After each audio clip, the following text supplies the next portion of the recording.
Hello everyone, and welcome to episode 50. Well, we made it.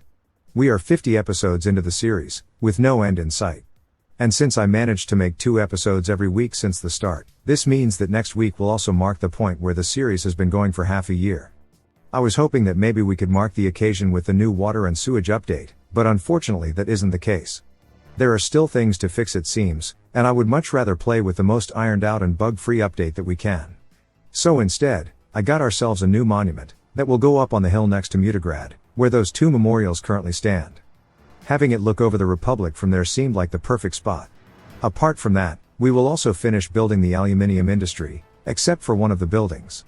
I will hold off on that one, since it will require us to build a direct water connection for the water update, and I would rather not waste materials on it, just to rebuild it a week later. To start things off, I will now fix that reverse signal I accidentally placed in Alexandergrad. As far as I could tell, that was the only mistake I made around here. Thank you for pointing it out.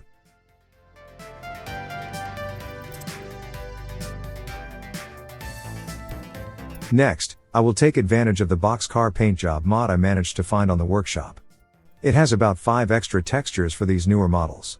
I will simply select all of the cars currently assigned to the boxcar rail DO, and start switching out the color schemes.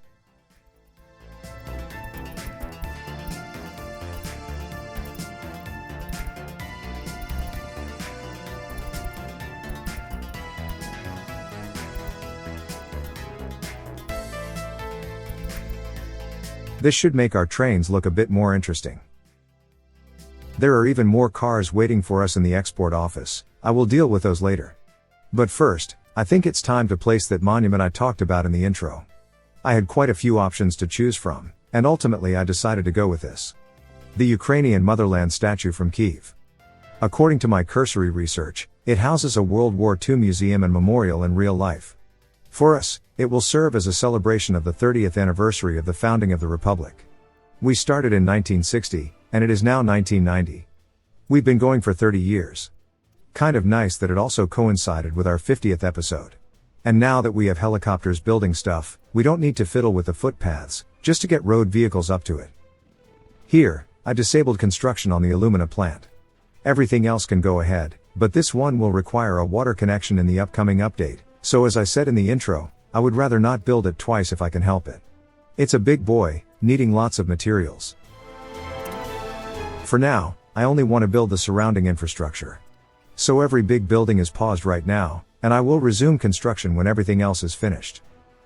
I will also go ahead and reset my export rail offices to go for a pickup if the storages go above 80%, instead of 90%. This should give a bit of headroom for the industries that are a bit faster than normal.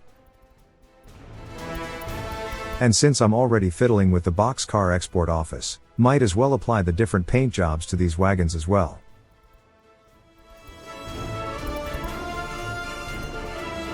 I might still go ahead and completely get rid of these bright neon blue cars. They still kind of stick out.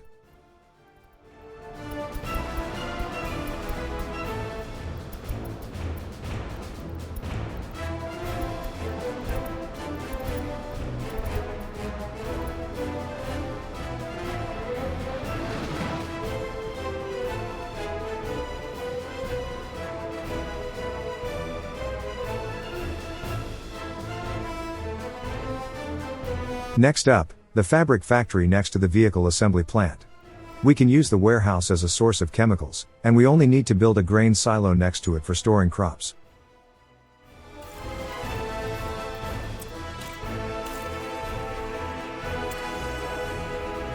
"10% storage allocation for chemicals will be more than enough for our purposes.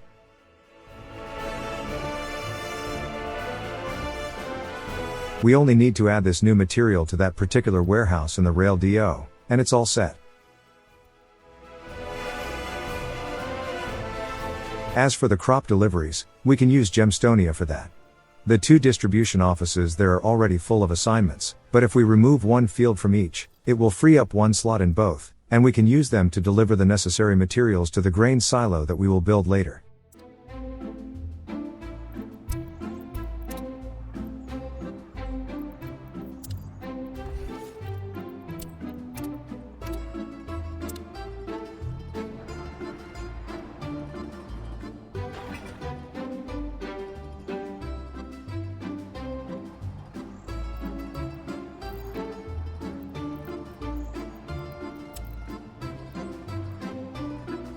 I will place one grain storage now, but it will turn out to be in a bad spot later, so don't get too attached.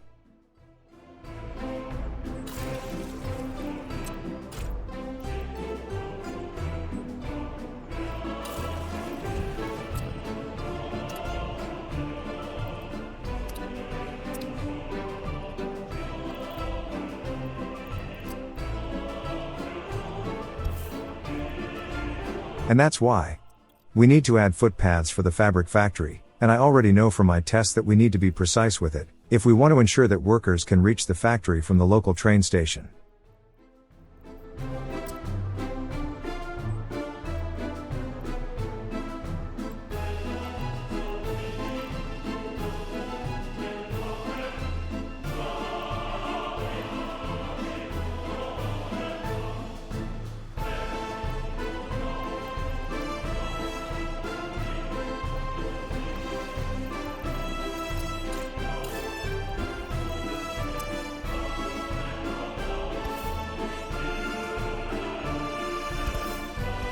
This placement will be just about enough to allow people to walk from the station to the factory.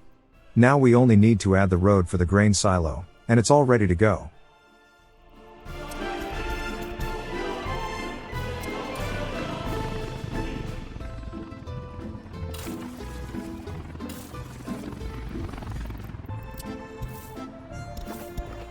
Thankfully, we managed to make it look neat and straight.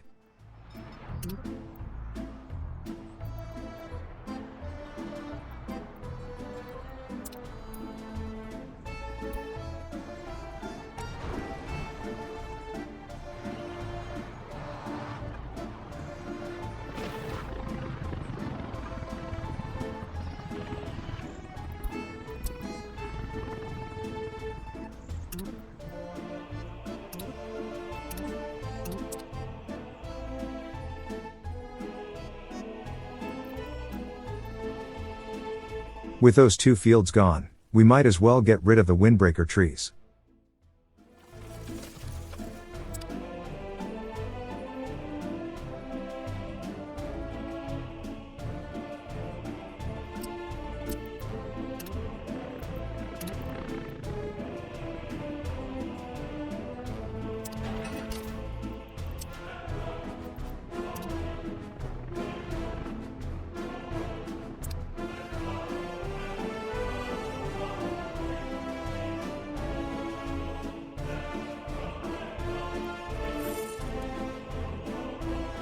Exports are going quite well. Remember how we dipped down to 8 million rubles in the last episode, when we were messing around with the trains? We are already back up to 17 million. And with our new setup, we also have a pretty noteworthy domestic stockpile of all the stuff we export, so we are only selling what we don't need. This should alleviate our troubles with our steel supply.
To occupy ourselves for the time being, I decided to start a pretty big project.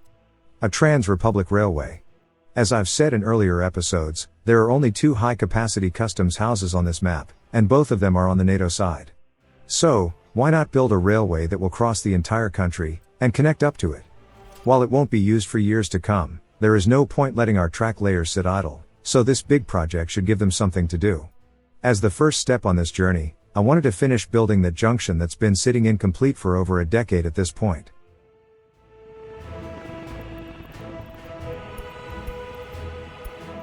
Also, I wanted to tackle unemployment a bit more in the country.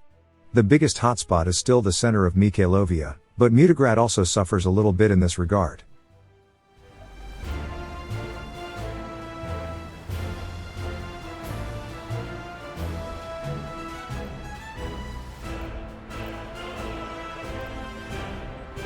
Our best bet might be the train station. It is a bit crowded, so I think there is room for another passenger train. There is already 4 of them going to Kirkimov, and only 3 to Ferrograd. So, I think I will add 1 to that line.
With that footpath finished, we could check the walkability of the area, and the fabric factory is just barely in walking distance from the train station.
And here comes the most boring part of the episode.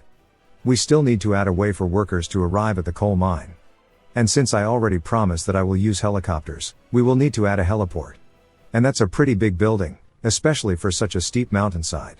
Not to mention that we will need to work on exposed bedrock, which will significantly increase the amount of time we will spend working on this. I will use the yellow ghost image method of flattening. It will be significantly faster than using the regular terrain tools. I will also not do this all at once. I will periodically return to do a bit, and since it's so boring to watch, I will fast forward through it with 8 times speed.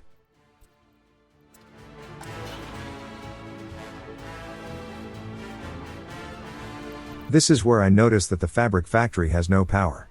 The local substation is out of reach, so we will need to build another one a bit closer.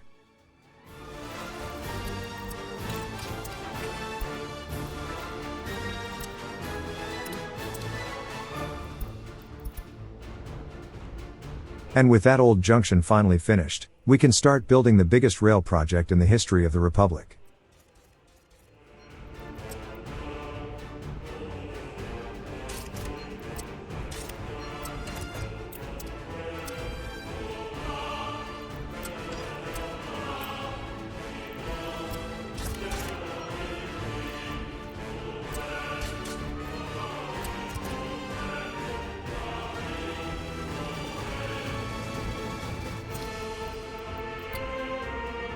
First, I wanted to double check that we really don't have high capacity border crossings on the northern edge of the Republic.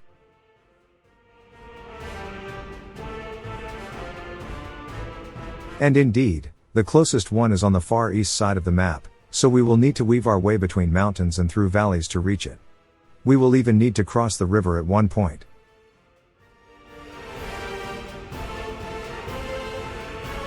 Let's get the local junction out of the way now. There are 3 platforms, and we use double tracks on our network, so I will use the method we came up with when building a dumpski, which is very handy when connecting an even number of tracks to an uneven number. Merge the 2 incoming tracks into the middle platform, and then simply branch off to the ones on the side. This will give a nice, symmetrical junction.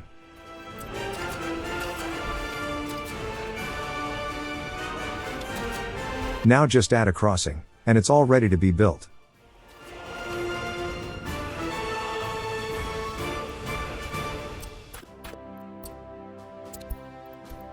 Happy days, the statue is done.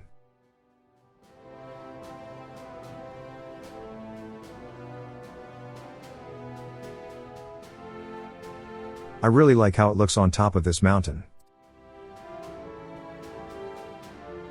As for the name, I wanted to keep it topical, so I went with the 30th anniversary, instead of the 50th episode as the namesake.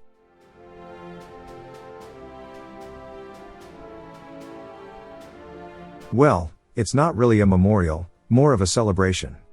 So I just went with statue. I'm sure there's a more fitting word for this kind of monument, but couldn't think of one on the spot.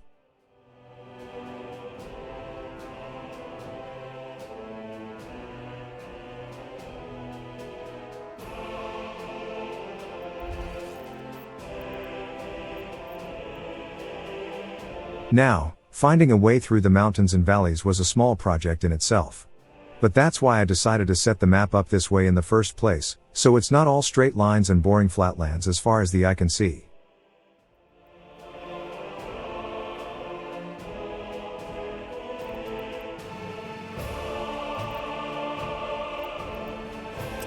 So, let's get started.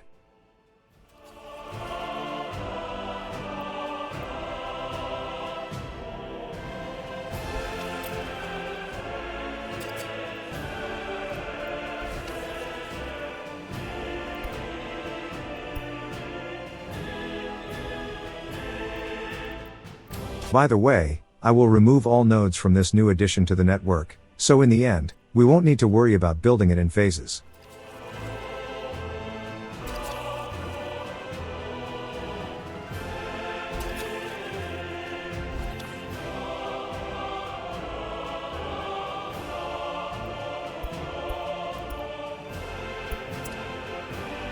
The grain silo for the fabric factory is done. We might as well connect up the power to the new substation. There's no point doing it later, the outage will be the same either way. And it's not like we are cutting power to anything critical, nothing will collapse if we finish building these bulldozers a couple days later than we would have otherwise.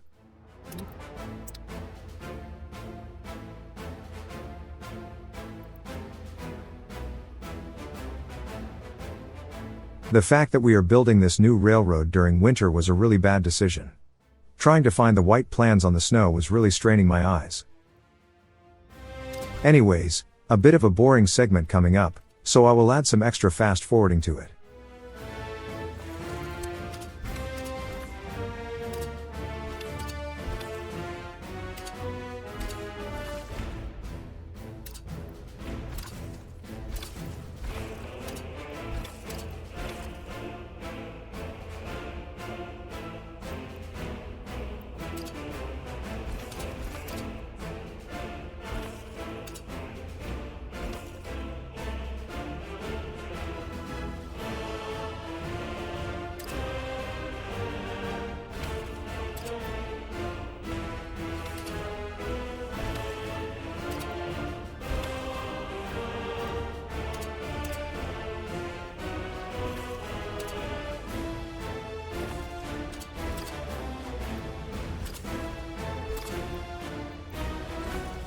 And that's it for the planning phase of this project.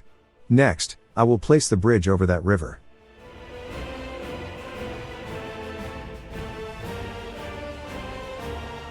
I'm not sure if it's going to be high enough for ships, but I'm not sure we will use them anyway, so it might be a moot point. Then again, I might change my mind later, but we can just rebuild it if I do want to use them.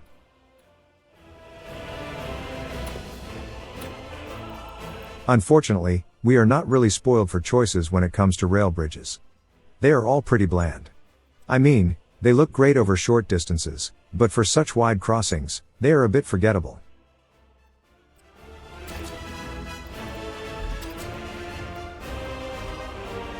I guess this will do. Now we just need to remove the nodes from the entire stretch, and we are ready to start building it. I sped this part up as well. It was a bit boring.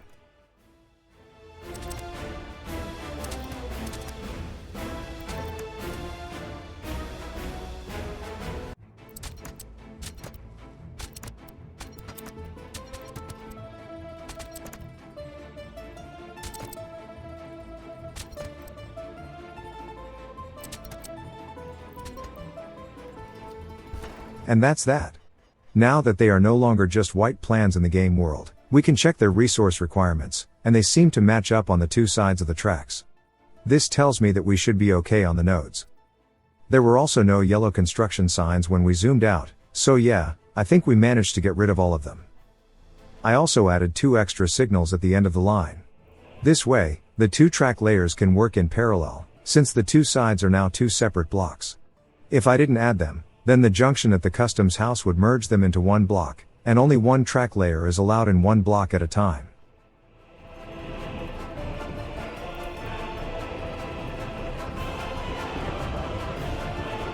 There we go.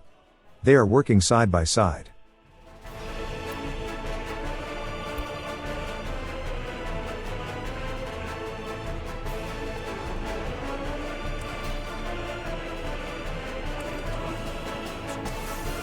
Now that the grain silo is done, we can start moving crops to it. Since we already freed up 1 assignment slot in each of the Gemstonia distribution offices, it was just a matter of adding it to each of them, and also designating the 2 big silos as a pickup point.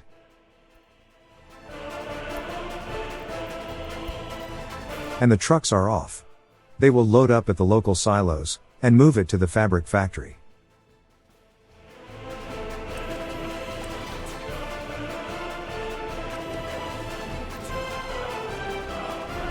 There are already 4 bulldozers ready to go. Let's move them to their new home right now. I think I will start with the Adumski construction offices. They have 4 of the old models, so we can replace them in one go.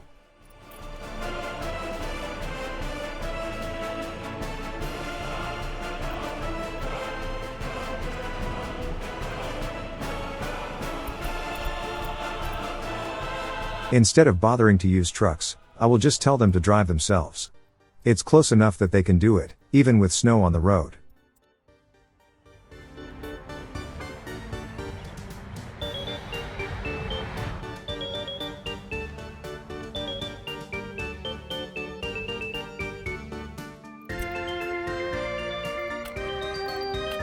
This piece of conveyor belt was a bit problematic.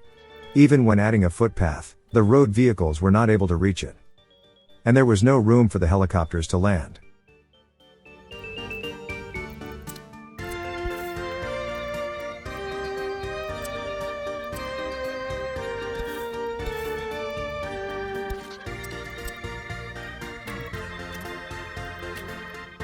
Oh well, it turned out to be an easy fix. By removing one of the bauxite mines, enough room was freed up for the helicopters. Once it's built, we can add the mine back in.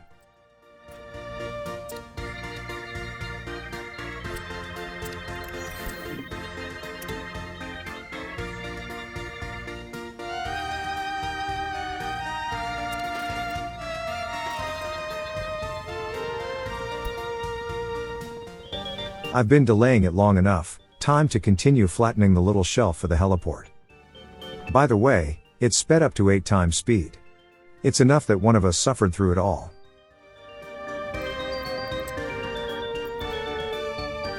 Okay, the conveyor is done. Time to replace the bauxite mine.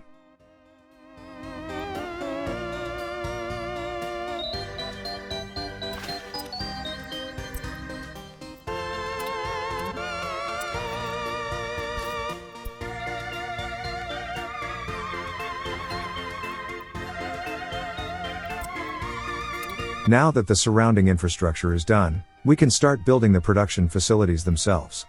Except for the alumina plant. As I've said before, I will wait for the water update before I do that one. We will have enough stuff to rebuild as it is, I don't want to add more to it. Here, I decided to limit the number of workers in the fabric factory. We don't need to make massive amounts of the stuff, only enough to keep the car factory going, which we only use intermittently anyways. And the bulldozers arrived safely to their new homes. They will be so much faster than their Soviet cousins. Anyways, time to continue flattening the mountainside. Let's do the time warp again. There was a fire in one of the fuel distribution offices, which reminded me that we will need to build a third one. All those bauxite mines will require fuel to operate.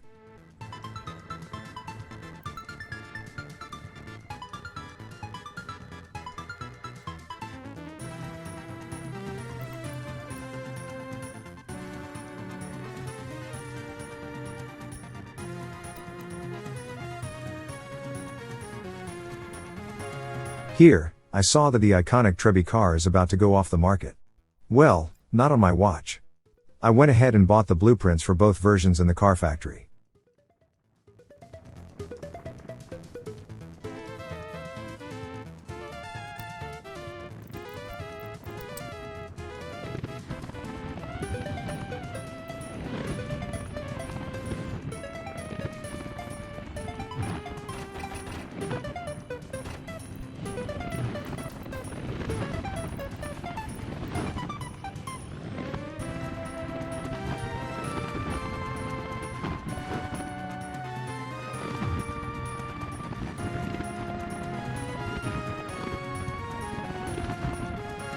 Here, I just tested the footpath connection. Better make sure we can place it, otherwise this whole endeavor will have been for nothing.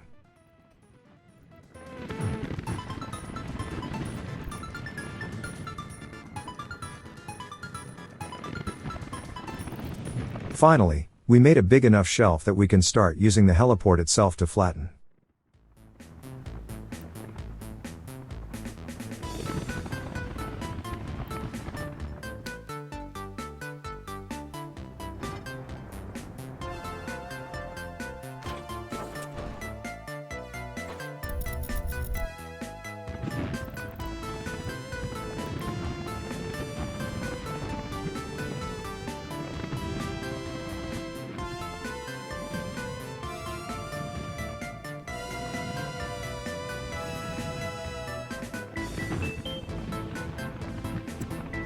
Here, I remembered that we should start building the excavators for the bauxite mines right now.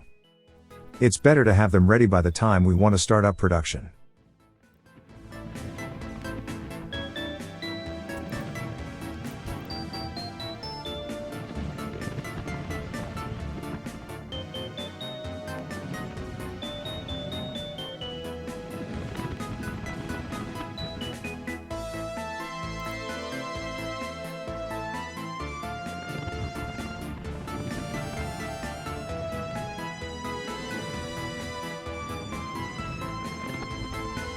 So close.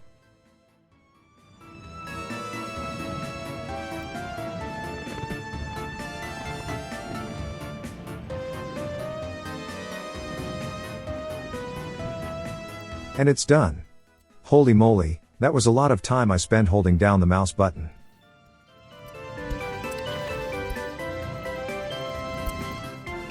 We will need to add fuel to the heliport in Mikhailovia. There is no way we could move a single drop up here.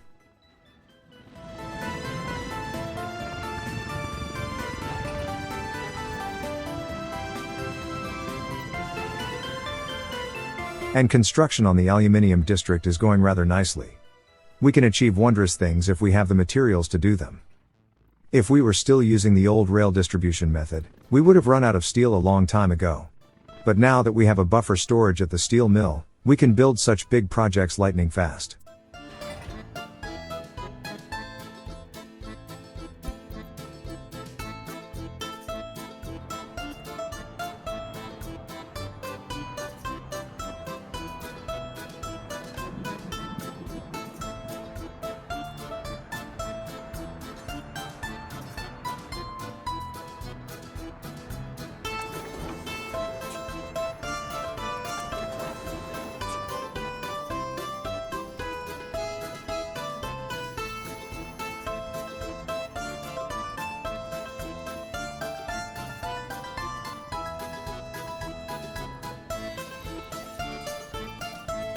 Here, I was just checking the reach on the chemical plant's wood cutting station. By waving another station over it, we can check which trees are outside its circle of influence. I am quite happy with the current reserves.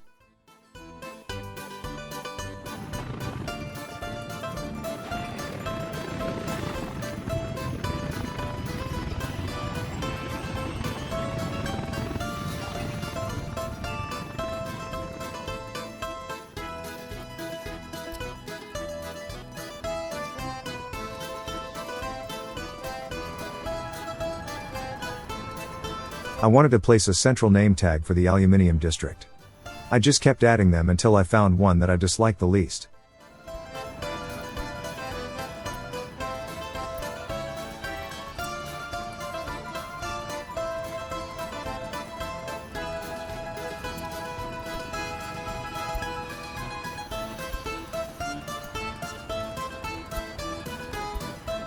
Pia Dansk it is.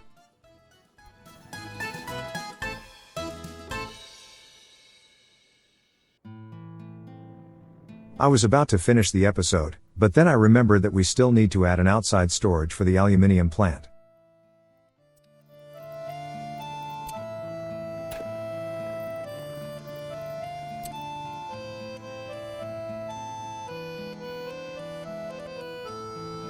This of course means we need to rebuild some of the roads around the place.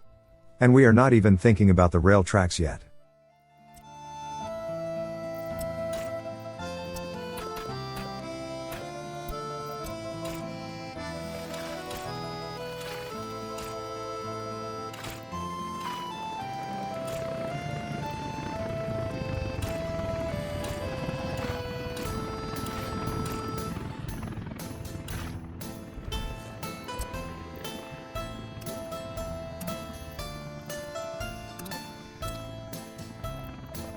Oh yeah.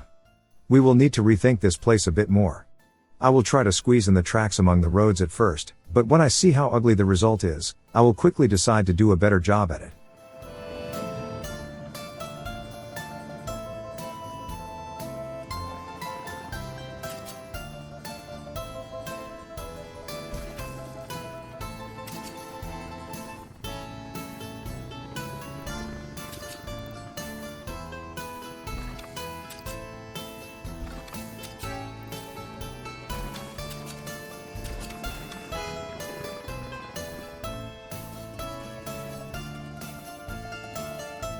I think I'll use this junction as the entry point.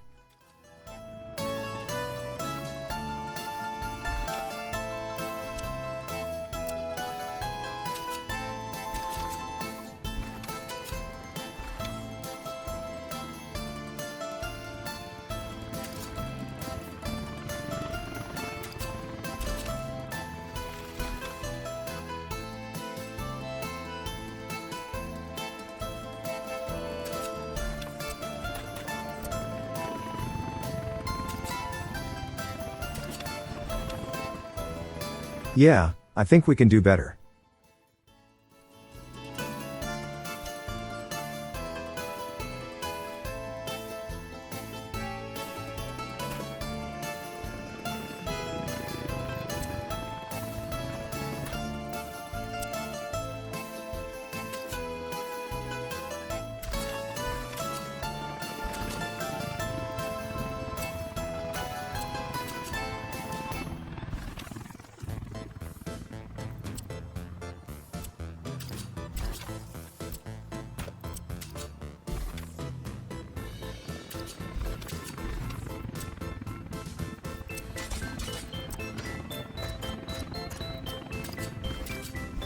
Still not a fan of that level crossing, but I can tinker with it in the next episode.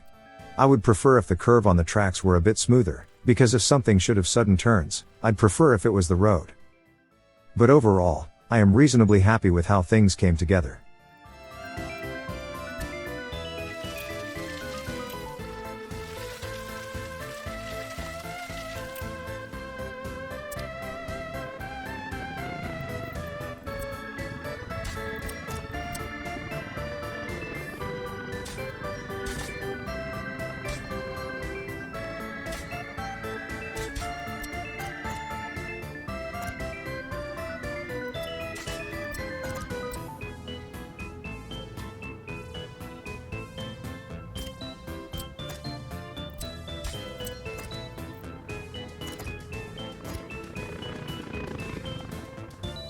I won't connect this branch up to the junction just yet. That part can wait. Now, let's see what we can do in episode 51. In case the water update doesn't land during the weekend, I still have an idea on what we can do. And that's a third city. We need to expand our workforce if we want to have enough. We still need to start up production in Alexandrograd, and we will most definitely need more workers to use in the new aluminium industry. Not to mention our need for more chemicals, which means even more citizens. We will need a lot of it in Pyadansk, but also we need a lot for the water treatment facilities across the entire country, once the new patch lands on the stable branch. So, that is most likely what will occupy our time in the next episode. Not to mention that we will most likely need a third construction yard, since we are getting close to the effective range of our current pair. Yeah, it's shaping up to be a hectic video. A new city, and a new construction yard. That will keep us busy for a while. Apart from that, we will of course keep building that new cross-country railroad, and who knows, we might start selling our excess aluminium production to NATO. It's going to be a while before we can even consider building an airplane factory, so we can sell the stuff in the meantime. Anyways, I hope you liked the video. If you did, you can support me on Ko-fi, for which you can find a link in the description. If you are not the donating kind of viewer, that's fine too. You can still support me by dropping a like and subscribing to the channel, which just might motivate me to make more. Until then, see you later.